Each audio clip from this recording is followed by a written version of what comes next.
President's Day edition of the Crosstown Baseball Show.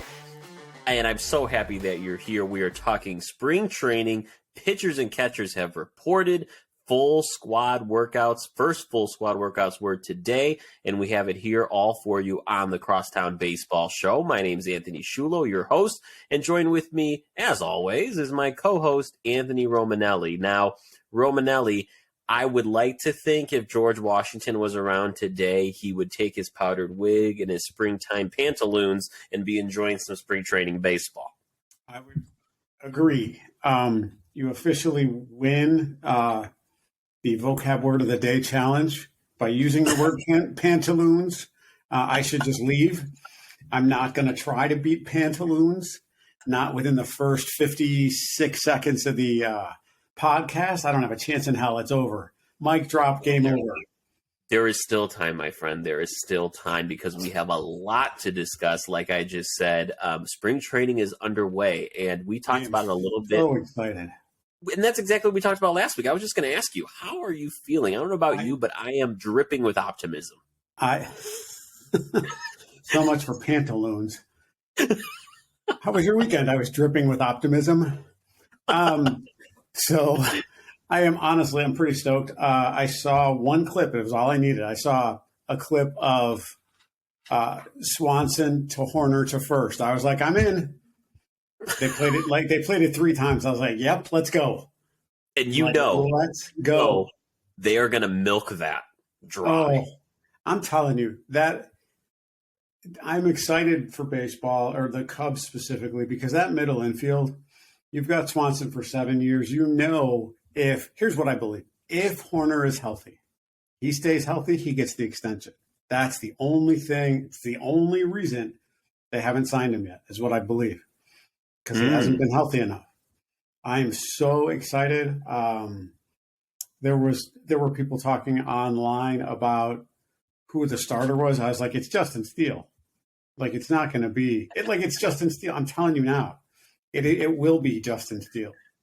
Well, I'm high on him. You're so high on him, and I as we get through spring training, I'm just telling you, I think you may be disappointed. I'm just saying.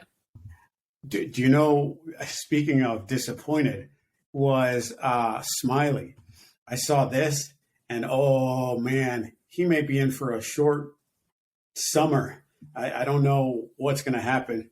But like the first 5 pitches he threw, Rios took him so deep. Oof. Oh, it was bad. It was ugly. I was like, well, he's done. And so then I look up his stats. He's like 6'2", 188. So, and I know he's been around a while, and I know height and size and weight doesn't matter, but like I'm 5'10", 185.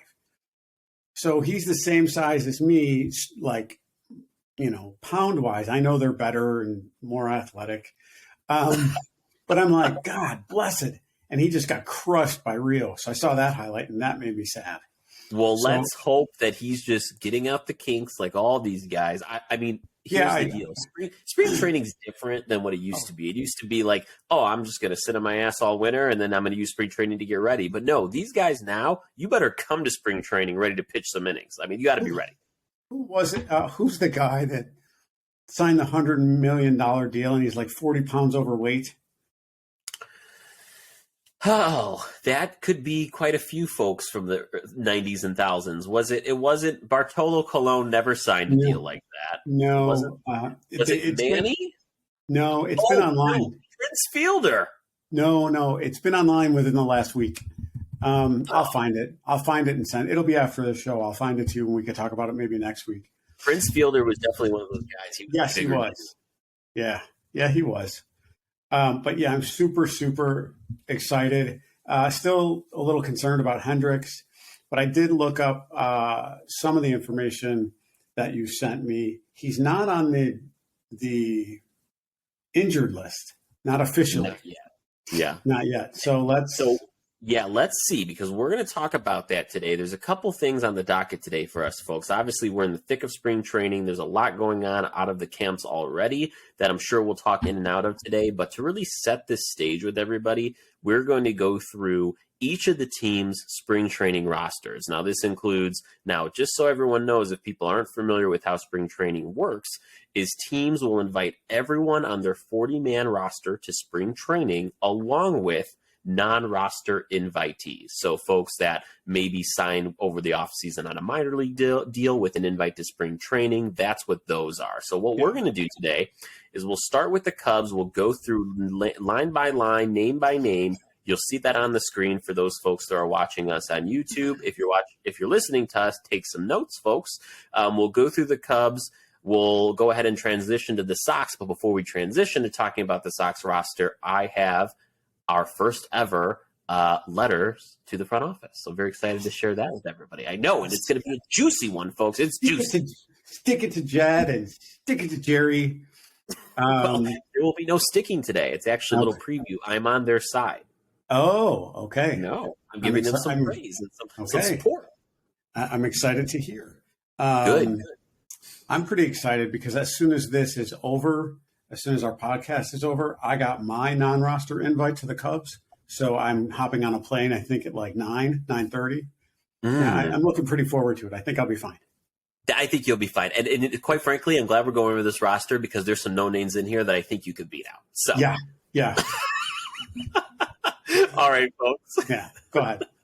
Let's dive into it. Let's look at this Cubs roster here. I'm going to go, let's go. And the way I did this for us to review today for listeners and watchers out there is we're going to go through the 40-man roster first, starting with the pitchers. We'll move over to position players.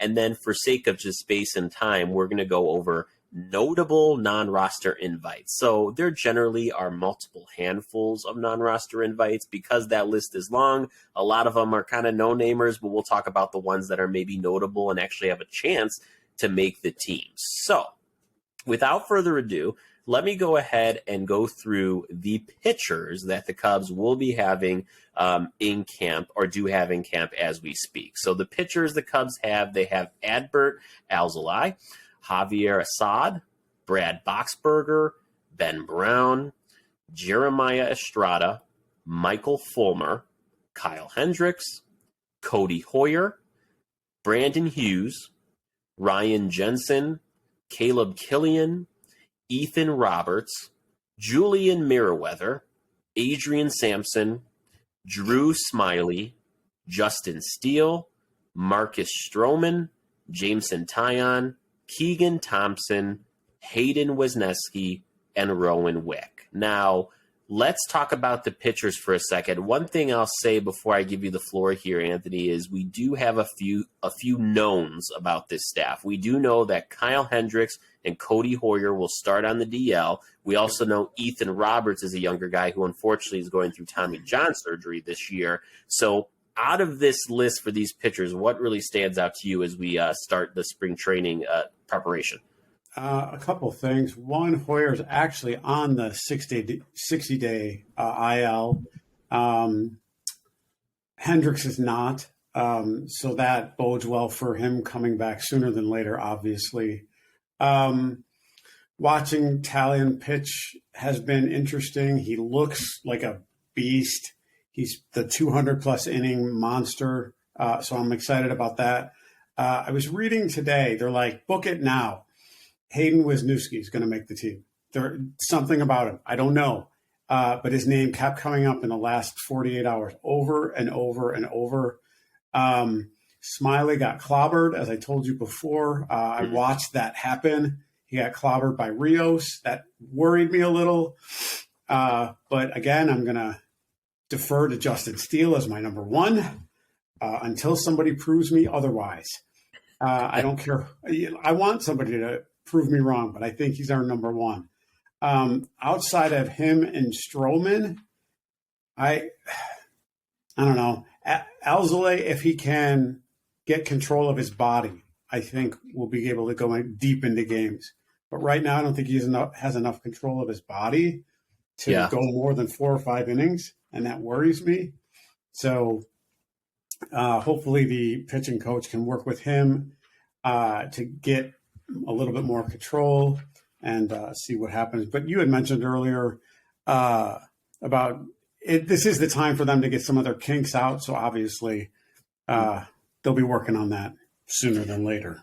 I'm glad you bring up Hayden Wisniewski, because that does lead us to, before we get to talking to position players, really focusing in on this starting rotation. And the way I see it for this team, if we were to draw out a rotation right now, you have your people that are locked. So you have, let's assume Kyle's healthy, Kyle Hendricks, Marcus Stroman. We would have Drew Smiley, Jameson Taillon. Those are your 4 locks. Now there's that 5th spot. And so you didn't mention my guy. Dude, I was hoping that you would overlook that. Just hear me out. Okay. No. No, listen. So David Ross said yesterday, to provide some clarity for everyone, if you did not hear, David Ross explicitly said yesterday that Keegan Thompson and Adbert Alzolay are going to be in the bullpen to start the year. So that helps us wrap our heads around this. But that means to tell me that if you have, let's be nice to Romanelli and his guy, let's say Hendricks, Stroman, Taillon, and Steele are your locks. Then for the 5th spot, you have Smiley, you have Wisniewski, and then you have Sampson. Those are your 3 for the 5th spot, as far as I see it. That's fair. That I'll take. And okay. From the chatter that I heard in the last 48 hours, Wisniewski, again, it's day 1, really, where everybody's together. But in the last 48 hours, Wisniewski's name has come up over and over and over. So I'm going to keep an eye on him. I don't believe that Hendricks will be your number 1. I don't think he starts the season. Yeah. I think it's going to be Steele as our number 1. We should have a side wager. I'm going to say today that it'll be Steele that starts the season. Interesting. Okay. And then loser. So loser. Well, I don't know. If I'm wrong, I buy. If I'm right, you buy. First. Okay. Round. All right. Sounds good. All right. So let's do this. So we're doing, so for folks who don't know, Romanelli and I are already penciled in to go to, what is it, the May 8th Cardinals-Cubs game at Wrigley, the first game that Wilson comes to Wrigley in a Cardinal uniform, and we'll be there. Yep. Did that on purpose. We, as collective baseball fans and Cubs fans, owe that man his standing ovation. That's why we bought the tickets. That's why we're going. For the day, I will applaud him. After that, he'll be a Cardinal, but he's owed 16 years. He's owed a standing ovation at the very minimum. Absolutely. So here's what I'll say. So since we're going to that game, first round of food, drinks, whatever it is, whoever wins this bet, the other will buy. Okay. So here's what I want to know though. Are you making me pick? Is it the field, like Justin Steele versus the field, or do you want me to pick someone who I think was the opening day starter? Oh. Like, are you that confident that it's going to be Justin Field and then I'm taking, or Justin Steele, and then I'm taking the field? Or do you want me to do my guy versus your guy? Yeah, let's do my guy versus your guy. Okay, so you're clearly Justin Steele. Let me think about this. I'm going Stroman. Really? I am. I'm going Stroman. I'll give you that. Right here. Yeah, it will definitely be one of those two. Here's why. Here's the other reason. One, I think he's your number 1 ace. I just do. 2, opening day starter for Milwaukee is a lefty. So is Steele. That's the advantage that I have. Okay. Well, folks, hang on to your seats. I'm very excited about how this one plays out. March 30th, here we come. Excellent. So we're going through these pictures here. Let's revert back to this list. Okay.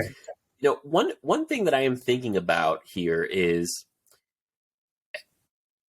I'll tell you what, I looked at this list, I was putting this together, and this is the first year take that back, because last year was one of those years. Last year and this year, the first time being a Chicago baseball fan that I don't know about 60% of these guys' backgrounds. I just don't. And I follow baseball like you regularly, and I just don't know these dudes. Yeah, it's that's why I said my plane leaves at 9. I can make the team. I played on a, this is the truth. I'm now 52. I'll be 53 in April. I played in the Chicago Men's Baseball League until I was 50. I hit 285 and had a 425 on base percentage. Hey. 285 with a 425. I only hit I didn't hit a triple. I hit like 2 doubles and the rest were singles because, I weigh a buck 80, but I could hit like 150. I could hit 150. No, I'm totally kidding. I could not imagine facing a Stroman fastball without like my knees buckling and wetting my pants. No way. Yeah, absolutely not. Absolutely not. I have the exact same feeling. This looks like this could be the everyday roster for like the Oakland A's or the Pirates, guys that we just don't know. Like I have no idea. Again, the one name that came up was Hayden Wisniewski. Outside of that, even on the position player side, and I know we're still talking pitchers, but I have no idea who Ben Brown is. None. No idea who Ethan Roberts is. Ethan Roberts sounds like a name of a former student that I would have had because I've been teaching for so long. Ethan, sit down. I have no idea who he is. And I could be eating crow because he ends up being some all-star in 10 years. I have no clue who he is. So, okay. I want to zone in here on 2 particular people that could take up that fifth spot for the Cubs. And we talked about one of them already at length, Hayden Wesneski. But I also think really it is between Wesneski and Adrian Sampson. Now, to give people some background here, both of these guys really appeared in a lot of their games in the second half of the season for the Cubs last year. And quite frankly, were impressive in their kind of short sample size. So Hayden Wesneski, last season, he did appear in a total of 6 games. He started 4 of them, over 33 innings. He had a 2.18 ERA. Not too shabby. His K rate, he's 25% of batters with his K rate. He struck out 25% of his batters, a fourth of his batters.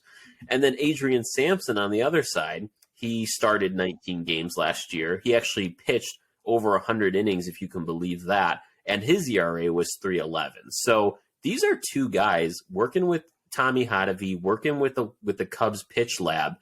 You have some really good, solid 3, 4, 5 starters here that they just need a shot to see what they have, so they know, is this the guy that I'm putting all my chips in on, or not going into the future?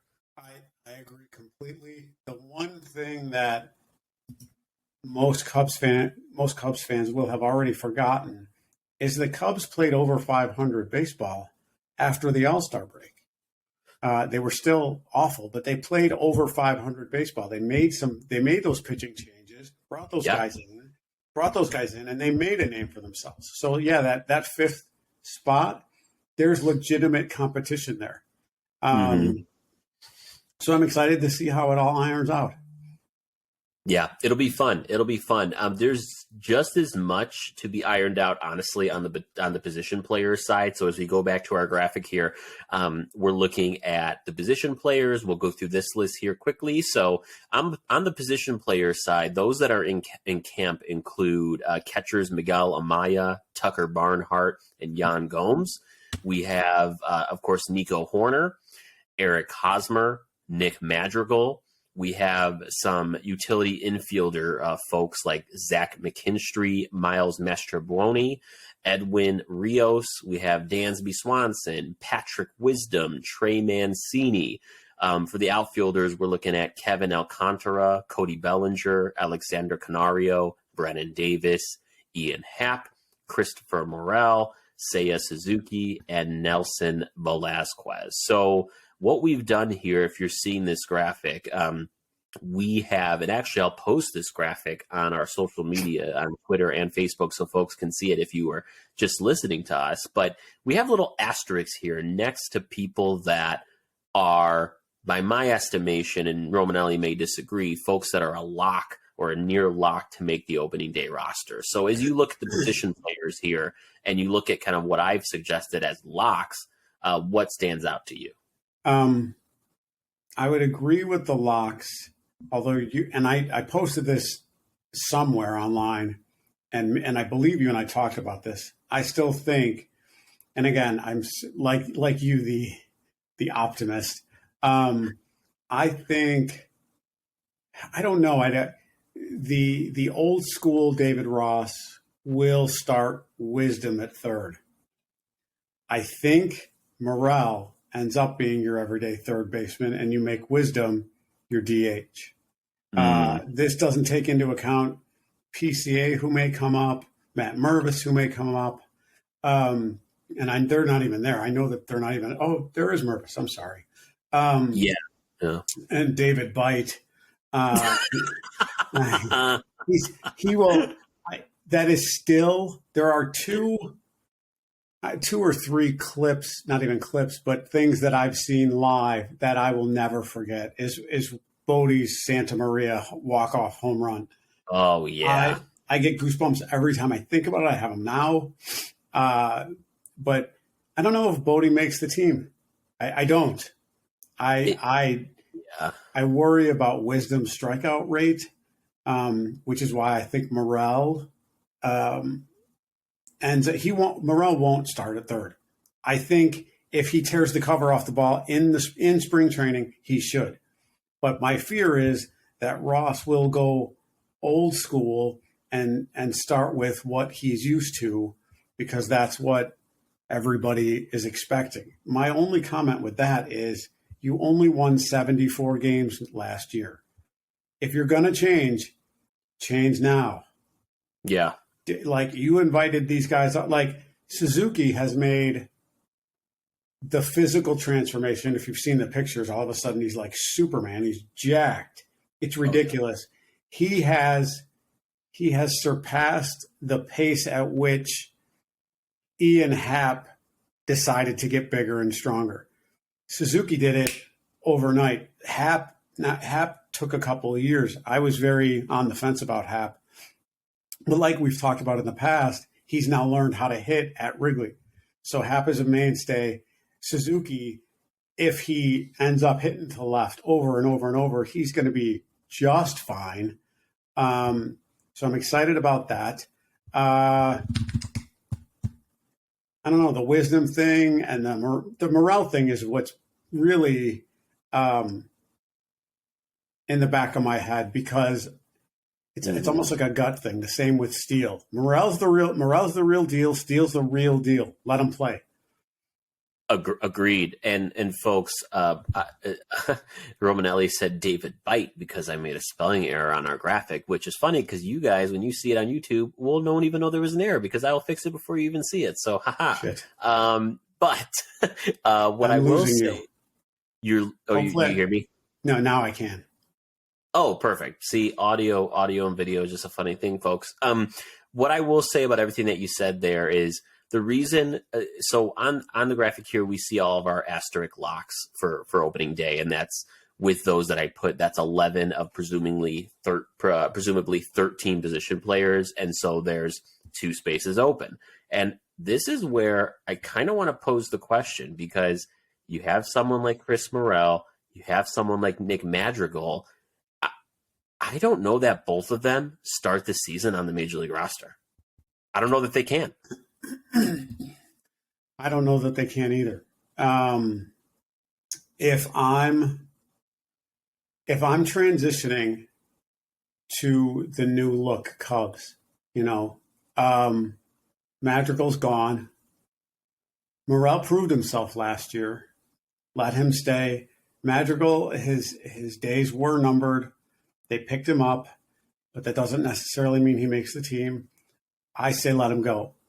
I just do. I'm enough with they now have. I talked about this earlier about the veteran presence. You have enough. I do think you have enough now.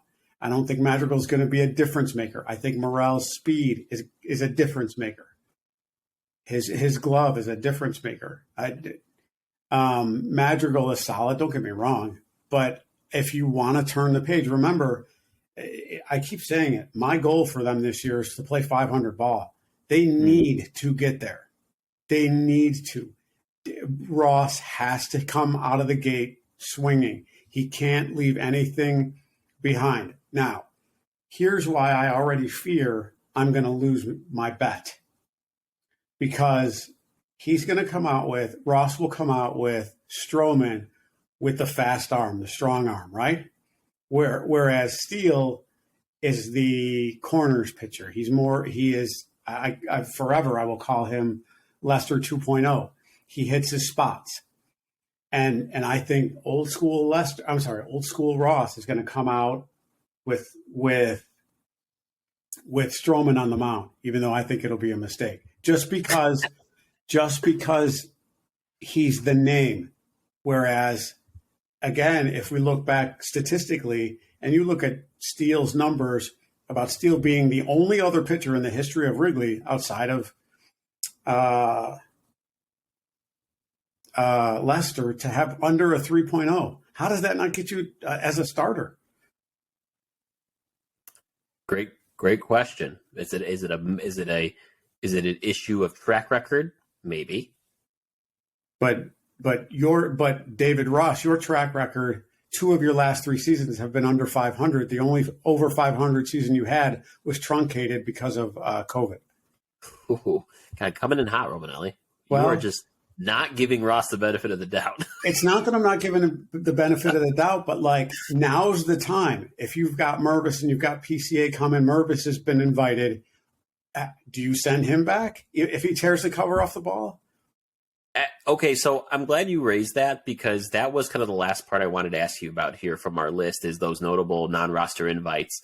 The only one that we talked about, David Bodie, he's an invite and he's not on the 40-man and he hasn't been well and he's been in the minors for the last couple of years. But Matt Mervis is the bigger one on this list. And when I'm looking at this list and I see the likes of Wisdom, Mancini, when I see Hosmer, and I don't know that they have any intention on having him start the season in the major leagues. I just don't. And I hope to God you're right. I want to see the fresh faces. I do. Again, the David Bodie memory, fine. The memories of all those guys are great, or less than great based on the record. It's time to turn the page. And no, I'm saying. I'm sorry if you misunderstood or if I wasn't clear. I'm saying I don't think Matt Mervis is going to be starting in the majors. I think they're going to wait on him. When you have Hosmer, when you have Mancini, when you have Wisdom, I don't think they have intentions of having him start in the majors. If they did, you don't go sign 2 DH first baseman types. I agree, and I'll be curious if it's the Chris Bryant rule, which is why they're signing 2 DH first basemen for a while, and then all of a sudden you watch Mervis tears it up. I almost said downstairs. He tears it up in the minors, and they bring him up, and that's fine. If that's what they need to do, that's fine. But I don't want it to be 1 or 2 games too late. Yeah, that's fair. I mean, I like to when we think about just this whole Cubs season. I like to frame it this way. Like, do we want this team to go out there and win 85 plus games? Of course. Is that likely to happen? No. But I always think about this as this whole thing is still an experiment. There are no expectations. And that's where I struggle is like, I want this team to come out. I want them to put the best people on the field to win as many ball games, but they're just not there right now. And they're not thinking about that. They're thinking about how can I get the most out of this team and learn who I have so that when I roll into 2024, I'm good as gold. Yeah, I would agree with you if you compare this to the 2015 Cubs where they struck a little earlier than they thought, so they went all in on 2016. So I have the mindset that they're going to strike hot this year so they're ready for next year. If, again, you said I'm being tough on Ross. If I'm making the decision, if I'm whispering in Ross's ear, I'm sorry, Morel stays up. I'm sorry, Mervis stays up. They stay up. They stay up. The been there, done that with Wisdom, with Bodie. I'm sorry, but it's time. I use one phrase that I heard my sophomore year in high school with those guys. Better to have been a has-been than a never was. Mm. And Wisdom had his day, and Bodie had his day, and they're going to be forever part of Cubs lore. But turn the page. I'm telling you, turn it now. Well, and one of the biggest arguments for your point there is, if you are really making that push and you're taking that next jump in 24, there is an argument to be made that if you bring the Mervises and give the Morels another year, even PCA if you wanted to, here in 2023, let them get some experience with the major league pitching. Let them get all the struggles out of the way, so in 24 they're feeling good, they have the high confidence, they've experienced the pitching, and they're good to go. Right. Exactly. Huh. And I know I'm a little ahead of the curve, but I think they're doing a good job in building. I think at the beginning of the offseason, we were both like, oh my God, they're screwed. But I think he's done a decent job. But now Ross has to flip the switch. Yeah, absolutely. This is quite the interesting list of players here. We have quite the cast of characters for the Cubs here in spring training. So, over the next couple of weeks, we'll continue to talk about, as we hear updates, what this Cub team looks like, folks that are sent down to the minors, who are released. We'll have it here all for you, talking about what it means for opening day. So without further ado, before we move on to White Sox spring training stuff, I have our very first ever letters to the front office, and I'm very excited to share it with all of you. So, Anthony Romanelli, if you do not mind, I would love to go into my letter. Absolutely. I can't wait. I can't. Let's go. Fantastic. Here we go, folks. Letters to the front office. I have it here in front of me. Dear White Sox front office, I'll be one of the first to keep it real with you, to let you know when you've messed up, when a questionable decision has been made. I'll also be one to maintain my optimism and stand to your defense, and this is one of those times. I want to apologize for a subsection of the Sox fan base that is determined to find any little thing to blame on the White Sox. Literally anything. Unfortunately, the whole Mike Clevinger situation gives fans a lot of ammo to rip the White Sox to shreds. But I'm here to say the hate the team is getting is unwarranted. Fans complain that the Sox should have known about Clevinger before signing him. Could more due diligence happened on your part? Probably. But the facts remain. You, as the front office, wouldn't have known about Clevinger's situation given the confidential MLB-led process. Furthermore, and let's get real, no business, no organization, no major league team would willingly sign up for this PR nightmare for a one-year flyer on a starting pitcher trying to revive his career. In addition, fans and White Sox commentators feel the need to get on certain White Sox players for not saying the right thing in their opinion, or not coming down hard on Clevinger thus far in spring training. Just ignore them, Sox front office. What are these players supposed to do in this situation? Openly bash their teammate, not knowing the results of the investigation? Show anything else other than support for him? If the allegations are to be true, I'll be the first one to stand up, demand Clevinger be off this team, and heavily condemn his actions. It's disturbing, though, how many people are immediately writing him off and expect other people to do the same with no evidence from a process you are not a part of. Ultimately, I'm with you, White Sox front office.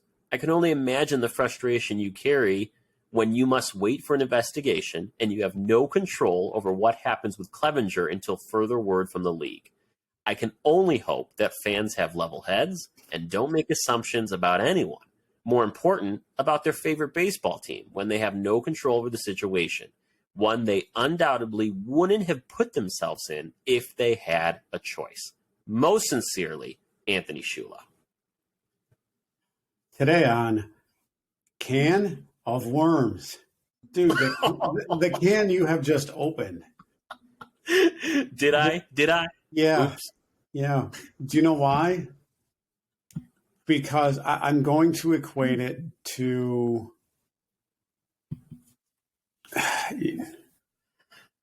the only thing I can think of is the Tiger Woods cheating scandal. Do you remember when he cheated? I do. That was a And long time ago. okay, Oh, but like you just picture him tearing out of his driveway and she's like clubbing the car, all that stuff. yeah. But here's what I'm equating that to. The minute Clevenger steps on the field, it's no longer about the team.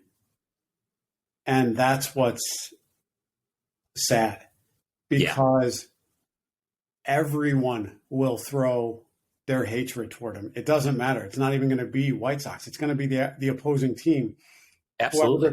whoever they're playing. So what you're doing by allowing Clevenger, instead of putting him, and now all of a sudden my mind goes to police officers and police brutality. When something happens with a police officer and they're accused of blank with a citizen, they put him on administrative leave, right? Correct. And he's out of the picture until the investigation is over.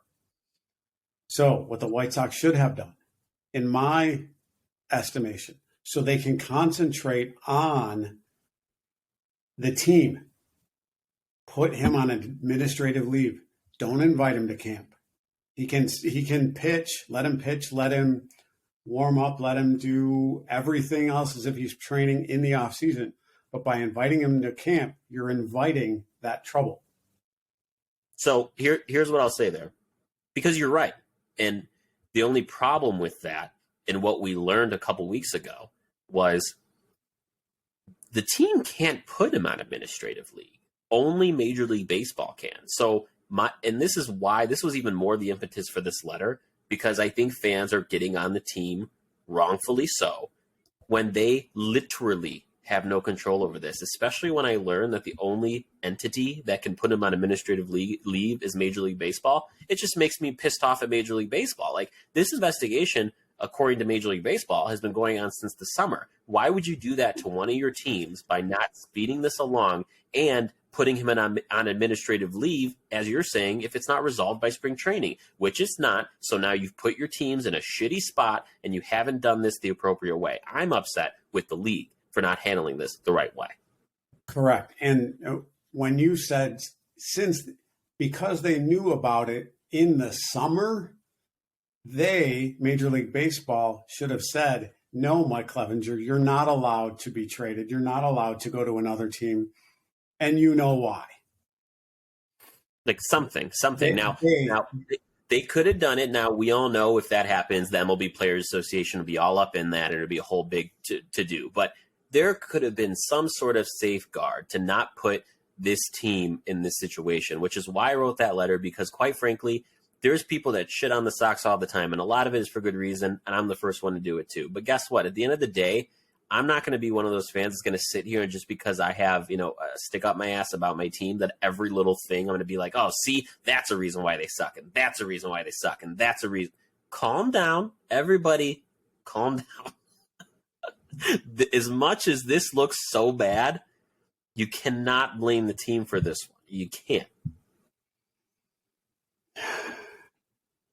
You can't. However, if I'm the White Sox, I still don't invite him, and I fight the MLBPA.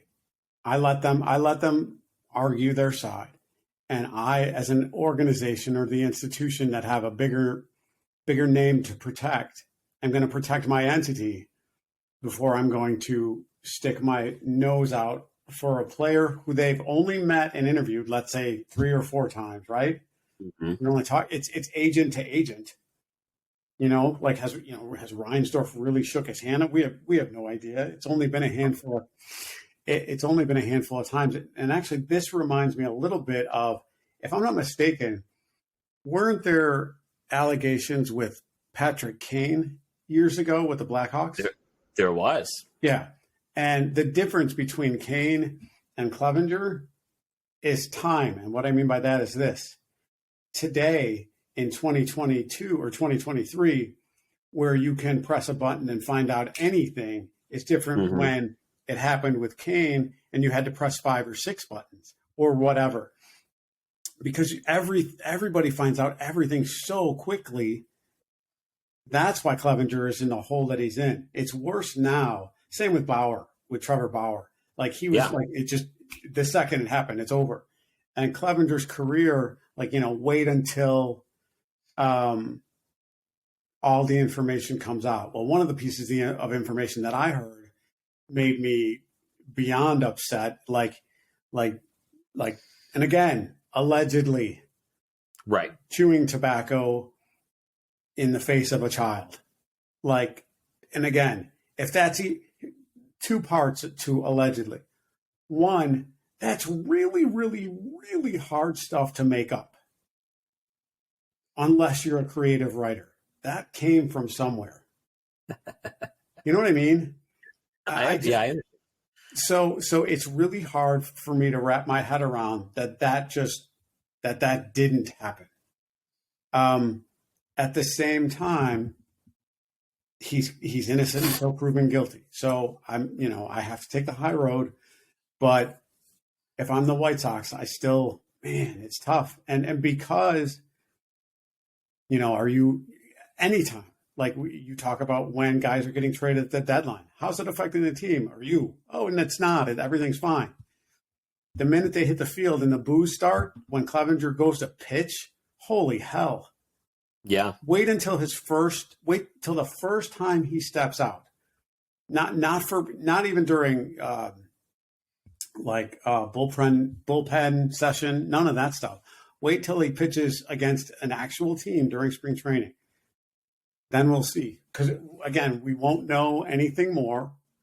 I doubt, right? No. So, I don't know. This is one of those things where the sooner the better. They can't let this drag on. And again, especially for Rafal, their new manager, you don't want, he's got that poor dude. Yeah. And that's why I get frustrated too with people. A next level of frustration for people coming down on people have come down on Pedro Grifol and others like Joe Kelly and Kendall Graveman for not being forceful enough in condemning what Clevenger did. And quite frankly, put yourself in their shoes. What are they supposed to do? Bash the guy the first day of spring training? Come on now. They can't say anything. No. Okay. Let me gather my worms. And then, so just gather your worms. Put them away. On the complete opposite side of horrific, allegedly horrific, you've got the wonderful story of every White Sox fan and player behind Liam Hendriks. Yeah. I mean, so you've got some really, really positive stuff coming out of White Sox camp with the support for Hendriks, the T-shirts and all the promotions going on and the money going towards everything for Hendriks. So in that regard, I'm excited for what the White Sox are doing as an organization. I think that they're handling just as well, I guess. Not just as well, but if they're smart, they continue to talk about Hendriks. Yeah, well, there is certainly a lot going on for this team, a lot of storylines going into the spring. Of course, Hendriks and Clevenger are two big ones, and no doubt we're going to continue to hear about it. And I'll be completely honest, I'm so glad for once there's no negative swirling BS around the Cubs. Thank God. I'm a little sad that it's the White Sox. I would prefer it be the Yankees or some other team that everybody hates. Well, give it time, Romanelli. It's not opening yet. Give it time. That's true. got a little time. There's still time for Ricketts to make some sort of out of touch comment from his tower. So don't worry. It's true. God. All right, folks, we're moving on to the White Sox here, and as we can see, we do have our spring training roster for the Southsiders. So we'll start with the pitchers like we did previously. So looks like this list of pitchers, some familiar names from last season. We'll start with AJ Alexy. We have Nick Avila, who was a Rule 5 draft selection from them this offseason. Tanner Banks, Aaron Bummer, Dylan Cease, Mike Clevenger, Garrett Crochet, Jake Diekman, Matt Foster, Franklin German, Lucas Giolito, Kendall Graveman, Liam Hendricks, Joe Kelly, Michael Kopech, Jimmy Lambert, Ronaldo Lopez, Lance Lynn, Davis Martin, Nicholas Padilla, Jose Ruiz, Gregory Santos, and Jonathan Stever.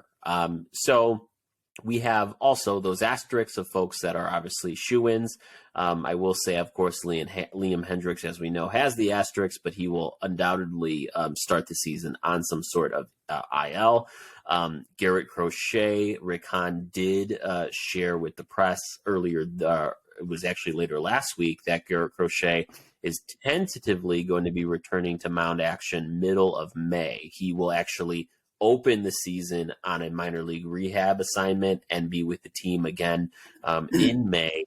And then the rest of these are pretty self-explanatory. I mean, we have a rotation that's looking like right now to be Giolito, Cease, Lynn, Michael Kopech, and then that fifth spot is, until we know otherwise, Mike Clevenger.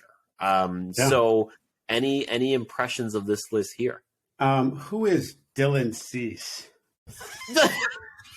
Stop. Shut your mouth. You know what he is? He is a stud. He's the best pitcher in Chicago today. Without question. I like watching him pitch. He's a good dude. Yeah, he's just fun to watch. Jesus. I can't say enough about him. Honestly. He's really. So here's the thing with Dylan Cease. Number one, you said he's a good dude. He totally is a good dude. Like, he's someone I feel like I could be friends with. Like, he's just my type of guy. Cool dude. Yep. But two, he had his breakout season last year. Came second in the Cy Young voting to Justin Verlander. And this guy, there is this fire in this guy, this focus, this kind of lifelong learner spirit where he is always digging into his games. He's digging into the stats. He's digging into his mechanics. And he is a learner through and through. And him and Ethan Katz have really this tight partnership, this tight relationship where he's going to take it to the next level this year. And he is easily in the American League one of the top candidates for the Cy Young here in 2023. And it helps that Justin Verlander went to the Mets. Yeah, I was just going to say, he wins the Cy Young this year. He just does. Oh, I hope. He just does. I think Verlander had it all in Houston. He could have walked on water. Why he left, and I get the money thing, but how much do you need? Jesus. And I don't think the Mets are. I don't know. I know that they've got a lot of money and they spent a lot, but Verlander's got to face the likes of Wilson Contreras. No, I'm kidding. Totally kidding. He's got to face Harper a lot now. Well, 11, I guess 11 times. And he's got to face Schwarber 11 times. And those guys they've gone beyond next level and they're in the hunt. I think last year carries over for the Phillies into this year. And that opens the door wide open for Dylan Cease to get the Cy Young.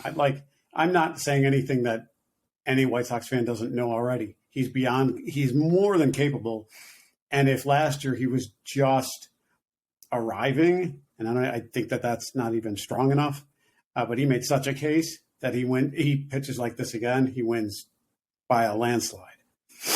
So I have to tell you something. I don't think I've ever told you this, but since we're talking about Dylan Cease, last year, I don't know if you remember, that he went 8 2/3 innings for a no-hitter push, and Luis Arias of the Twins broke it up with 2 outs in the ninth. And I was at that game, and it was the most exciting game of my life. Oh yeah, it was incredible. I would give that's one thing for all the stuff I've seen. You and I both. I've never seen a no-hitter live. Never. No. It is one of my dream bucket list things. And it was this close. My heart, I can't even tell you how it felt to see that hit go through the infield. My heart just sank. Like the whole, like it felt like, if I can even describe the experience, being in that ballpark with, it was a weeknight, so it would have been like probably 20, 25,000 people. And just the energy in that place immediately dropped. It's like nothing I've ever experienced. Yeah, I can't imagine, because you go from an absolute euphoria because you're on the verge of witnessing history. And then it's snatched away from you as quick as a bee sting happens. Just boom, and it's over. Man, I can't. It was crazy. Anyway, little anecdote there. Yeah. But one of the things that I did want to talk about with you is, what does, and a lot of the Sox fans listening here may have that question of, okay, well, now that Liam Hendriks is presumably not going to be pitching for the Sox for a while, which, in case you didn't know, Rick Hahn in his last update said, like, hey, we're not going to be giving any update on Liam until closer to opening day. So we are really TBD on his timeline right now. But the natural question is, who steps up in that closer spot now that Hendriks is gone? And there's really two things coming out of White Sox camp right now. We have, number one, people stepping up and saying, of course I'll do it. Yeah, of course I can do it. Or, hey, yeah, I have experience with it. Your Kendall Gravemans, your Joe Kellys. There's been talk of Ronaldo Lopez grooming him into a closer type pitcher. But there has been more traction in the last couple days from both Ethan Katz, White Sox pitching coach, and of course new manager Pedro Grifol, of doing a closer by committee. So what I'm going to ask you here is just, you've heard about this more than ever in the last couple of years, this whole closer by committee situation. Last year, David Ross utilized it a lot. What are your whole thoughts of this closer by committee versus the one stable guy every ninth inning? The same way you have a number one pitcher, you need a closer. Closer by committee will only work for so long. What you hope is, out of that closer by committee mindset, somebody steps up and gets that job. That's what you want ultimately. You want to hand the ball to Mariano Rivera, and game's over, like we're done. So you want to hand that ball to one of those guys and be like, nope, this is your job. You've earned it. It's yours. And I'm not a fan of closer by committee, because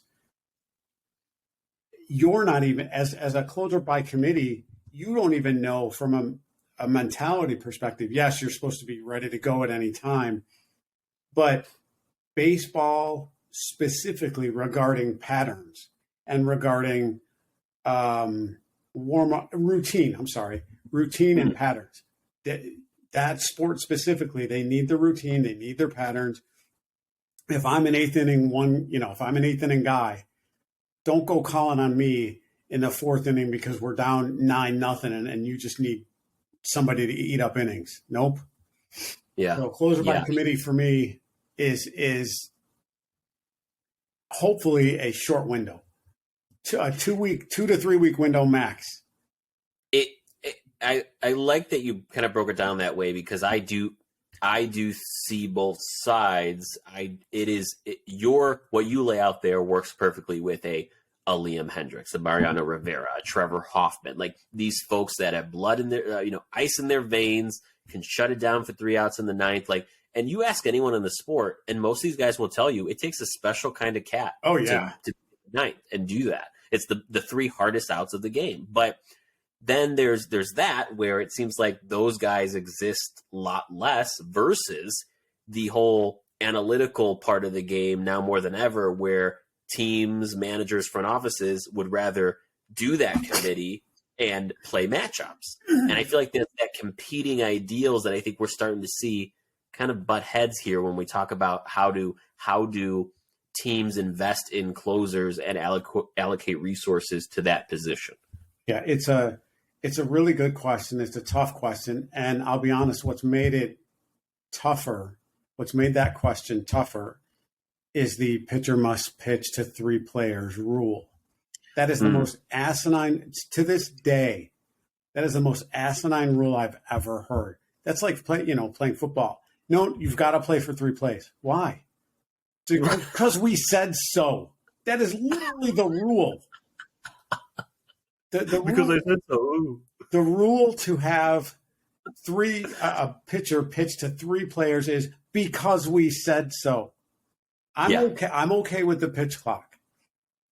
I'm okay with the bases being a little bit bigger. I don't really get it, but okay, whatever. Sure. But just because we said so, no, just because you're what?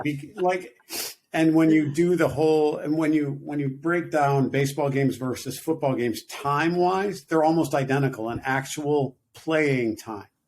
So knock it off and cut out half the commercials and standing up to cancer and every other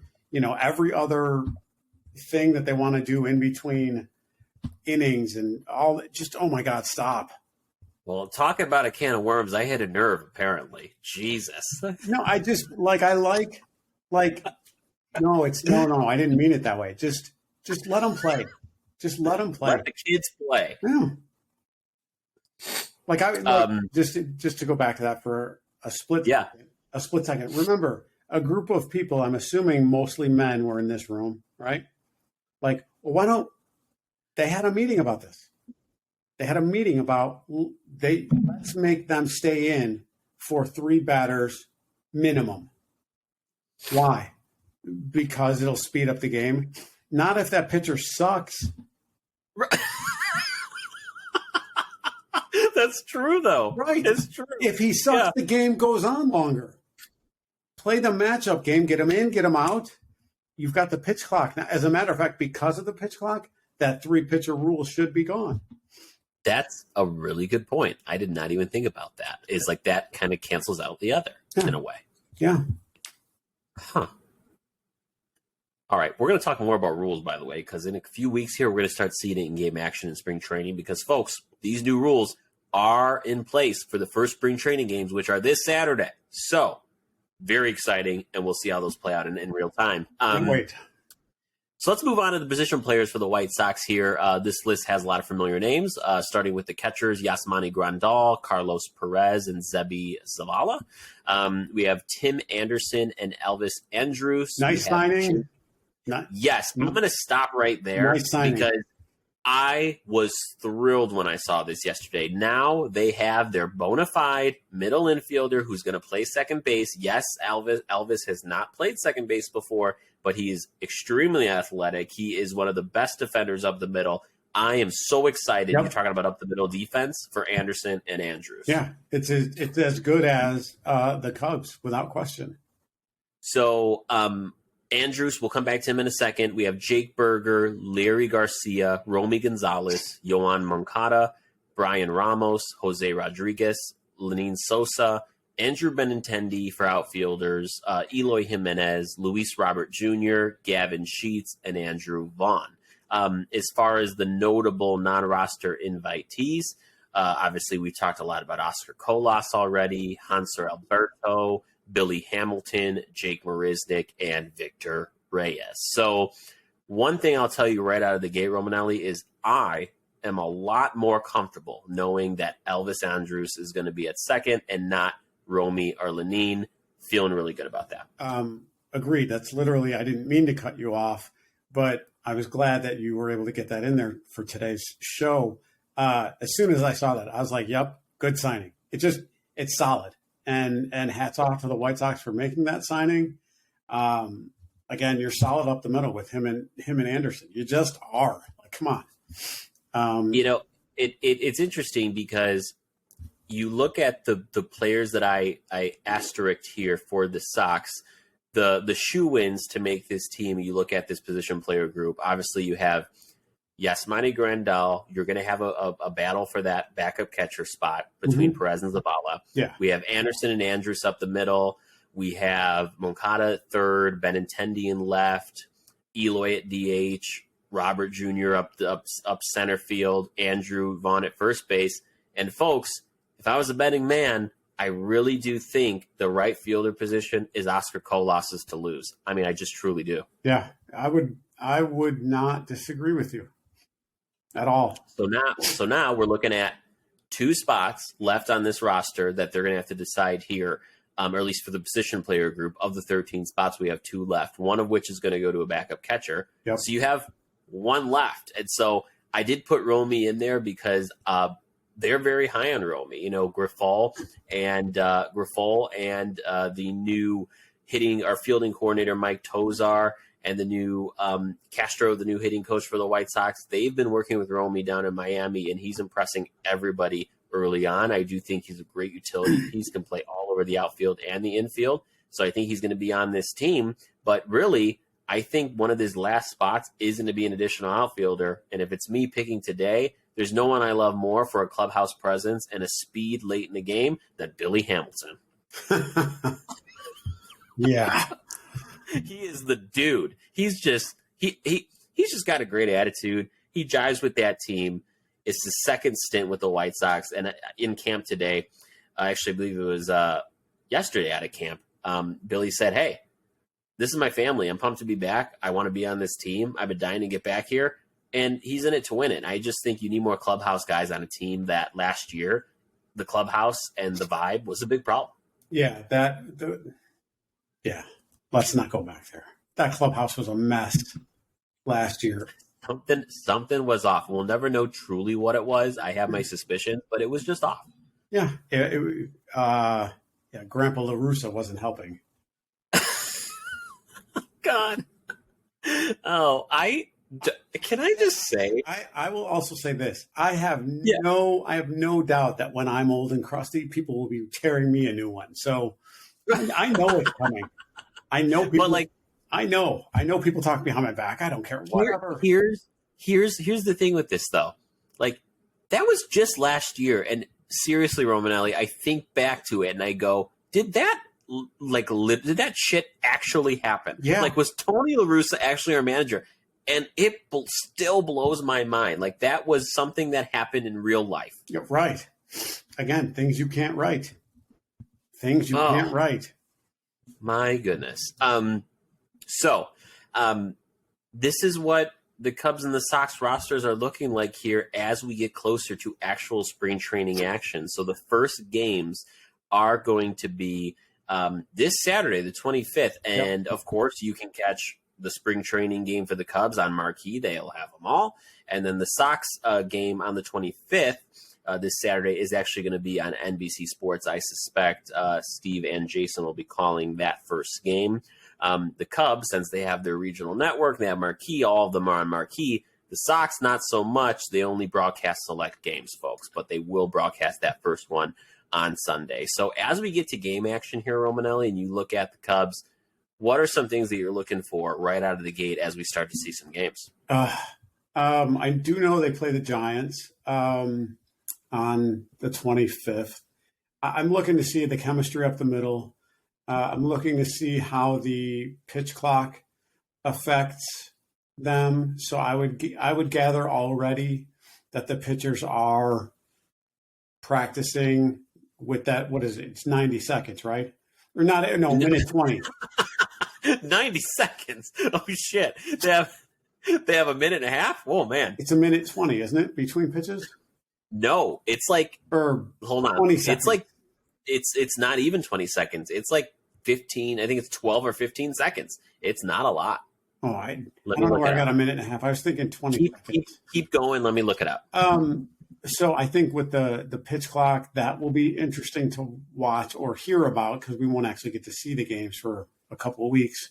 But it'll be interesting to hear the pitchers' responses to that. I'll be curious. So I have it here. Pitchers will have 15 seconds to throw a pitch with bases empty and 20 seconds with a runner on. Okay. Yeah, that's going to be interesting. Oh yeah. Yeah, if guys aren't going to be able to lose their cool, which is a good thing. It'll keep them in the moment. My question though is, so they'll have 15 or 20 seconds, but I'm thinking too hard. I'm going to look at I'm going to look at Horner and Swanson up the middle. I'm going to be looking to see how much playing time Morel's going to get. See if Suzuki, being as jacked as he is, if he's really going to be aiming for the fences. Obviously, by what he's doing, by the fact that he's so jacked, I would guess that he's going to. I will be curious how Rios does after watching him hit off of what's his face? Smiley. Thank you. I'm curious to see if he can bring it. So, yeah, I'm really, really excited. Awesome. I have to agree with you. I'm very interested to see the rule changes, particularly that pitch clock. But more than anything, on the White Sox side, I'm very eager to see Oscar Colas come out and have a really solid spring. If there's anything that I'm most excited for opening day, is I'm excited to sit in those seats and watch Oscar Colas with the bat in the batter's box. Really excited for that. Really excited to. This is, I remember the year the Sox had in 22 and 21. I'm just excited to get through spring with no injuries. Can we just knock on wood, fingers crossed, do the voodoo doll, whatever we got to do? Can we just make this work? For the love of God, stay healthy. For the love of God, stay healthy. That's right. My God.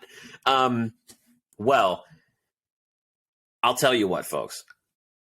This has been a great President's Day. Had some great chat about spring training.